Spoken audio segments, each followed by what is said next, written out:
O Senhor esteja convosco.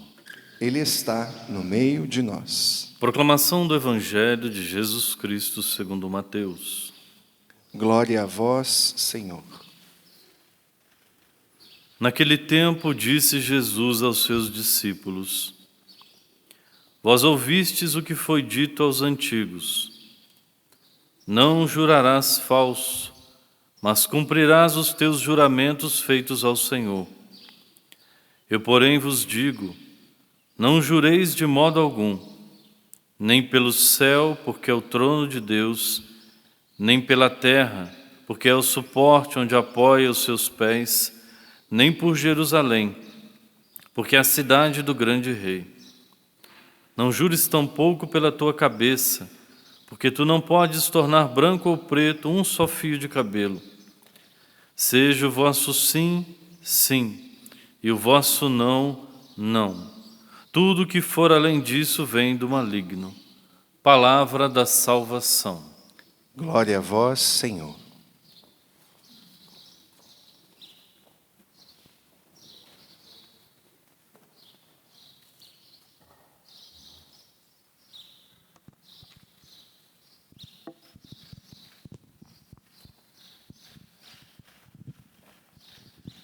Jesus mostra para nós que a nossa palavra tem que ter peso. Ela precisa ser sempre uma palavra que reflete o nosso caráter, a nossa dignidade. Por isso ele está dizendo que os juramentos, porque nossa palavra perdeu a dignidade, ela perde o sentido de vida, né? Uma pessoa que tem que ficar jurando porque perdeu a credibilidade da sua própria palavra. Olha que tristeza, né? Jesus reflete isso. Quando o homem perdeu a dignidade da sua própria palavra que sai da sua boca, ele é um homem morto já. Morto no seu interior. Morto na sua dignidade. Morto na sua pessoa humana. Porque se a palavra dele não tem mais sentido para o outro, o que reflete a vida dessa pessoa? Mau caráter. Indigno. Uma pessoa que vive como que a vida não tivesse mais sentido.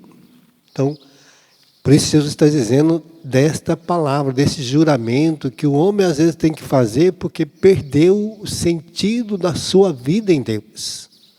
Porque o homem de Deus não precisa jurar, nem pelo céu, nem pela terra, nem por lugar nenhum. Não precisa fazer juramento. Porque a sua palavra é verdadeira, ela sai do íntimo do seu coração, né? E a riqueza, né, que quando nós estamos celebrando no dia de hoje, Santo Antônio, ele sempre dizia disso, né, que a palavra nossa, ela precisa refletir nossa alma, aquilo que está no nosso interior, né, refletir a riqueza que existe em nós, dentro da nossa alma. Para quê? Para que a gente possa dizer daquilo que está dentro do nosso coração, né? Que reflete a verdadeira identidade nossa em Deus, né? E nós precisamos desta riqueza. E ele falava assim, os apóstolos falavam conforme o Espírito inspirava cada um, porque o seu interior estava cheio do Espírito Santo. Ele diz assim, os santos são assim. Feliz quem fala conforme o Espírito Santo lhe inspira, conforme suas ideias. Pois alguns falam movidos pelo próprio Espírito e usam palavras dos outros e não as suas. E aí perde a credibilidade. Não tem mais crédito com os outros, né? Porque não fala mais de si mesmo. Só fala dos outros. Perdeu a sua identidade. Então, por isso ele está dizendo desta graça que nós teremos que ter dentro de nós. Deixar-nos mover pelas palavras que que Deus coloca em nosso coração, porque elas são verdadeiras, não engana ninguém, né? Ela traz a verdade em si e convence a nós e o mundo, né? Porque o profeta Jeremias vai dizer: terão de haver comigo, diz o Senhor, os profetas que roubam os outros as suas palavras, que deformam a sua palavra, que tiram a dignidade dos outros pela sua palavra, que destrói os outros com a sua palavra, porque perde a credibilidade. Então nossas palavras não devem sair da nossa boca para destruir os outros, mas para santificar, para dar vida, para promover o homem. Então Jesus hoje começa nos falando desta riqueza, né? Que é necessário que todos nós, porque ele estava mostrando, né? Quando nós pegamos aqui Mateus, ele vai falar desta riqueza para nós, né? Desta graça para a nossa vida.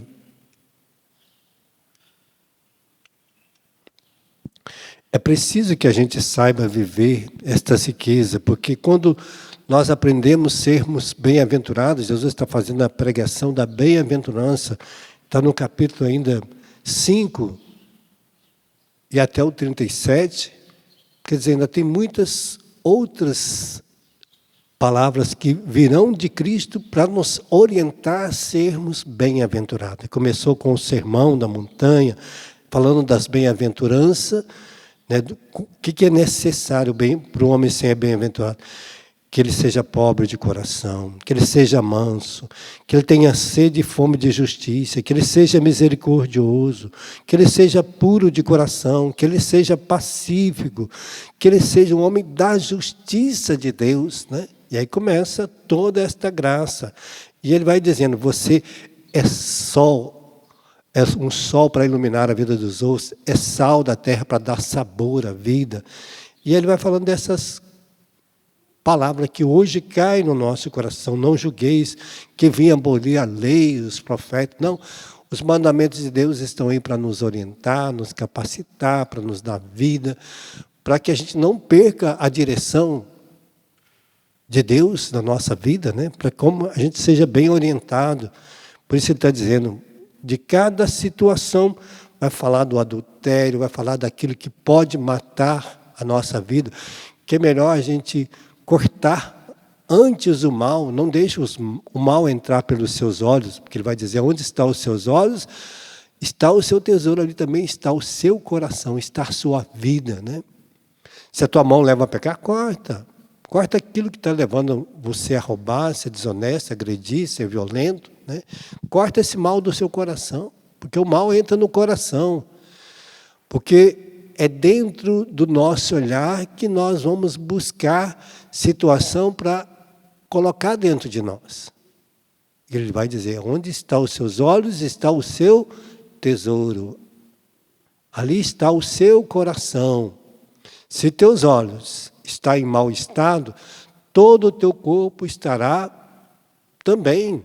Então ele vai dizendo desta situação que nós precisamos preservar, né? E aí hoje ele vem falar desta graça do juramento, né? E ele vai continuar amanhã, essa semana, falando desta bem-aventurança. Ainda tem o capítulo 6, depois tem o capítulo 7. E se você quiser adiantar, para conhecer mais rapidamente a bem-aventurança, você pode ler em casa, né?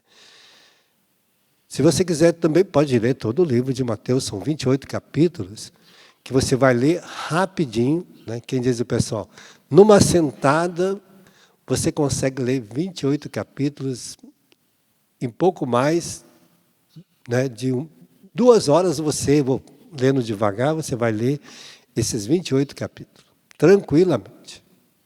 Então nós temos aí um dia para fazer isso, e para nos capacitarmos, sermos bem-aventurados.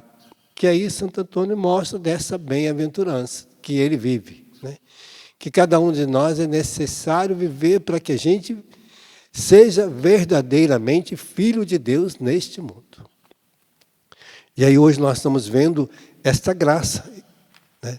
em Santo Antônio, e aí nós vimos na primeira leitura de hoje, quando Deus já suscita no coração do profeta Elias arrumar uma pessoa para estar no lugar dele.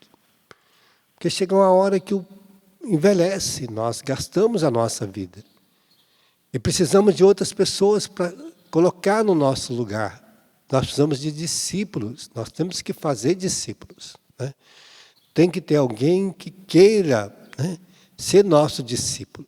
Então, aí Deus vai suscitar no coração de Elias esta graça de buscar um discípulo para que caminhe com ele, aprenda com ele a ser um verdadeiro profeta. Como vive um profeta? E aí Deus manda Elias na casa de Eliseu. Mandou ungir 2 reis da Síria, depois o rei de Jerusalém, e falou, olha, vai lá na casa de Eliseu e passa para que ele substitua você nesse ministério. E Elias, na obediência a Deus, foi até Eliseu. Chegando, joga o manto, né? O manto representa a força do Espírito Santo. O manto é a veste que nos reveste, porque por isso quando o padre vai ser ordenado, ele está só de túnica, na hora que ele deita aqui, com a estola, e ele vai revestir-se de uma veste nova. Por isso ele coloca uma veste nupcial como esta, uma casula, né? Que representa a veste nupcial daquele que se reveste em Cristo, da vida nova. Né? Vai criar uma identidade nova. Ele está deitado no chão, se coloca como aquele que morre para si mesmo e nasce para Deus uma vida nova em si. Ele se reveste da vida nova de Deus agora. Morreu para a vida velha. Nasceu para uma vida nova, né? Para servir o povo de Deus. E é esta graça que nós revestimos. Né? Por isso, o manto simboliza a história do sacerdote também, que Jeremias vai chamar de uma canga. A canga de Jeremias é a estola sacerdotal. Que depois que coloca, não tem mais jeito de tirar. É uma veste para sempre, que torna eterna, que não tem como mais desfazê-la. Né? Assim como o casamento, cada vocação que nós assumimos, né, de ministérios, de vida, ela não tem mais fim. É uma vocação para a eternidade. Até chegar no céu, ela está prefigurada. No céu nós vamos perder essa dimensão, né? Porque nós tornaremos eterno em Deus, formando uma família já com Ele. Não precisamos mais de desígnios terrenos, mas o do céu.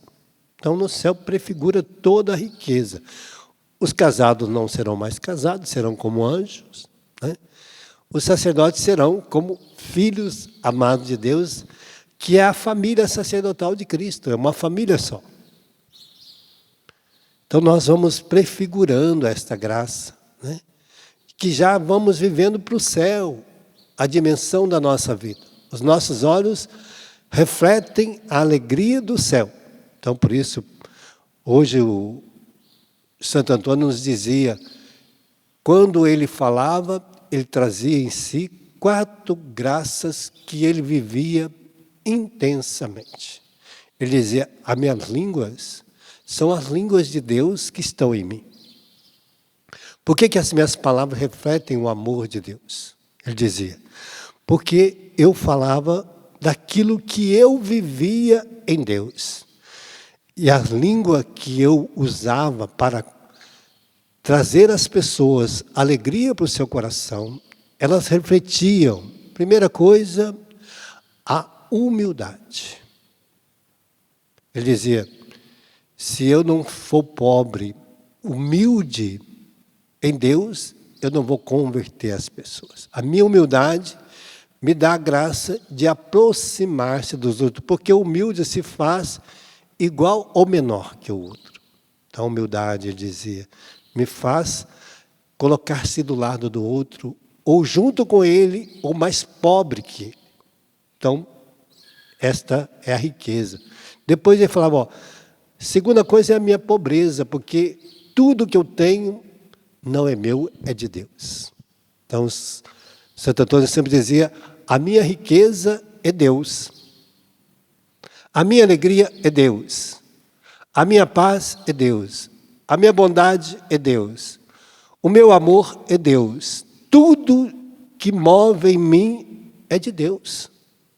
Eu não tenho nada para dar para os outros, mas tenho tudo de Deus em mim para dar para os outros. Então, é a riqueza dele. Ele dizia, a minha única riqueza é Deus. Eu não tenho ouro, prata, não tenho nada. A minha riqueza é Deus. Por isso eu dou as riquezas de Deus para os outros. E é essa fonte que deve estar em mim e em você. O que eu vou dar para o outro? O que o outro quer de mim? As minhas riquezas de Deus. Porque elas são maravilhosas. Porque as outras são passageiras. Mas as de Deus traz vida para o outro. Então ele está dizendo, a outra língua que eu usava para falar com as pessoas chama paciência. Então a paciência é a riqueza maior da minha vida. Saber que o outro nunca vai entender tudo que eu sei expressar de Deus para ele. Então esta é a riqueza. Ele diz, e a última, ele dizia da obediência. Ele disse, se eu não sei obedecer a Deus, não sei obedecer meu pai, não sei obedecer a minha ordem religiosa, não sei viver com os outros, porque eu não vou escutar os outros. Quem não sabe obedecer, não sabe escutar, dizia ele. Quem não sabe obedecer, não sabe escutar. Essa é a verdade. Sabe por que a gente não obedece? Porque a gente não escuta Deus. Se a gente escutar Deus, a gente aprende a obedecer e escutar os outros. Então, é difícil para a gente aprender a escutar.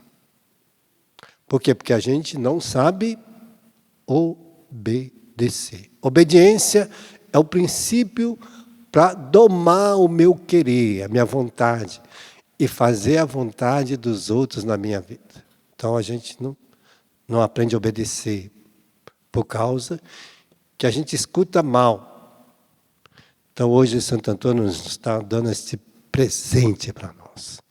Falando, olha, é preciso falar daquilo que você vive. Mostre com o seu testemunho a vida que você tem em Deus. Por isso ele está dizendo desta graça. A minha riqueza é Deus. Então, vamos fechar os nossos olhos por um instantezinho, você que está aí na sua casa. Que a sua riqueza hoje seja Deus. Que a minha riqueza seja Deus. Que nós vamos dar para os outros sejam as riquezas de Deus. Santo Antônio dizia, eu não tenho dinheiro, não tenho nada, só tenho uma túnica que eu saio por aí pregando, que até os pássaros ouviam, os peixes, conta muita história que onde Santo Antônio passava e pregava, as pessoas às vezes não queriam ouvir os animais, a natureza ouvia Santo Antônio. Porque ele falava da alma, falava do coração, das belezas que estavam no seu interior. Que nós possamos fazer com que as nossas palavras refletem o nosso interior. As riquezas de Deus que está em mim, a paciência, a pobreza, a humildade, a obediência. Como hoje Jesus diz, nos fala dessas bem-aventuranças, que nós sejamos pobres em espírito, ricos da graça de Deus, puros de coração, misericordioso, cheios de justiça, pacíficos. Que todas essas virtudes, que o nosso sim seja sim, que o nosso não seja não, porque a gente não precisa jurar mais, que as nossas palavras sejam verdadeiras para aqueles que ouvem e também se acalentam no seu coração e acreditam em nós. Ai, padre, eu tenho mentira. Não, que as mentiras desapareçam da nossa boca, mentirinha, mentirona. Todas elas defragam a indignidade nossa. mas que o Espírito Santo santifique os nossos lábios, nossos olhos, para que a gente contemple as coisas do céu e delas se alimente e viva.